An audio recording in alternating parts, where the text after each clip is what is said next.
ইস আসসালামু আলাইকুম। আশা করি যে যেখান থেকে আমার ভিডিওটা দেখতেছেন সবাই ভালো আছেন। আমি আলহামদুলিল্লাহ ভালো আছি। আজকে আপনাদের জন্য আবার একটি নতুন রেসিপি নিয়ে আসলাম। আজকে আমি রসুন ভর্তা বানাবো। এখানে সরিষার তেল দিয়ে দিলাম আর সাথে 6টা শুকনো মরিচ দিয়ে দিলাম।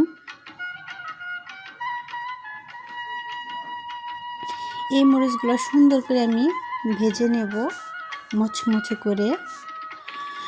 আর যারা আমার ভিডিওটা দেখতেছেন যদি ভালো লাগে অবশ্যই লাইক কমেন্ট সাবস্ক্রাইব করবেন। এখানে আমি রসুনটা সুন্দর একটু বেশি পরিমাণ রসুন দিয়ে দিলাম। এটা হচ্ছে দেশি রসুন। এই রসুনটা দিলে অনেক ভালো লাগে, এই ভর্তাটা অনেক ভালো লাগে, খেয়ে দেখবেন। রসুনটা আমি সুন্দর করে এটা ভেজে নেব। রসুনটা ভাজা শেষ, এখন আমি ঢেলে নেব।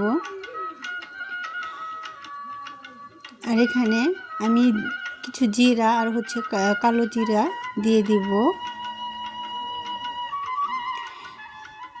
সবাই এভাবে ভর্তাটা বানিয়ে খাবেন, দেখবেন এই ভর্তাটা খেতে অসাধারণ মজা। এখানে আমি পেঁয়াজ কুচি দিয়ে দিলাম।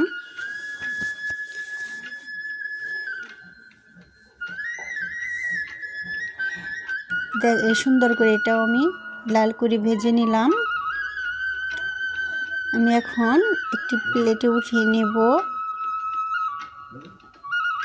যারা প্রবাসে থাকেন, যাদের বাটার মতো কিছু নেই, এভাবে হাতে মাখিয়ে ভর্তাটা খেয়ে দেখবেন, অসাধারণ দারুণ মজা হয় খাইতে, একবার খুবই মজা। বিদেশে বসেই দেশের খাবারের অনুভব করবেন। এখানে আমি সুন্দর করে ভর্তার জন্য মরিচটা একটু মিহি করে মেখে নেব।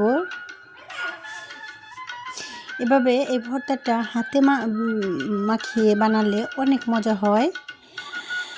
দেখেন আমি রসুনগুলো সুন্দর করে করে নেব। এগুলো যে আমাদের বাড়িতে অনেকে খেয়েছে, খেয়ে অসাধারণ বলছে যে কেমন করে ভর্তাটা বানালে আমাকে রেসিপি জানিয়ে দিবে।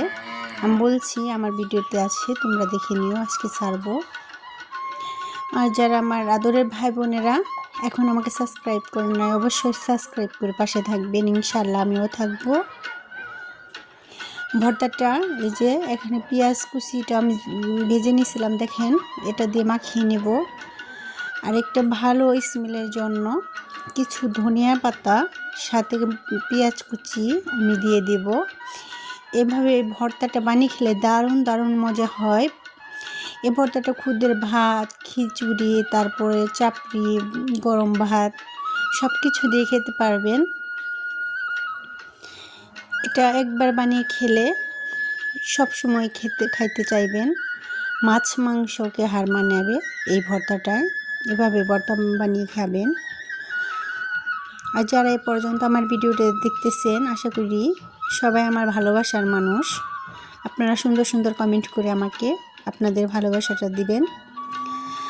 আর যদি ভালো লাগে অবশ্যই লাইক কমেন্ট সাবস্ক্রাইব করবেন, আপনার বন্ধুদের শেয়ার করে দিবেন। ভিডিওটা যদি ভালো লাগে সাবস্ক্রাইব করতে ভুলবেন না। এখানে গরম ধোয়া ওঠা ভাতের সাথে আমি খেয়ে নিলাম।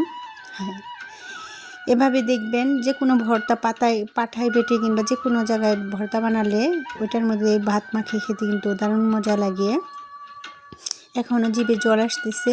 যারা আমার ভিডিওটা দেখছেন তাদেরকে অসংখ্য ধন্যবাদ।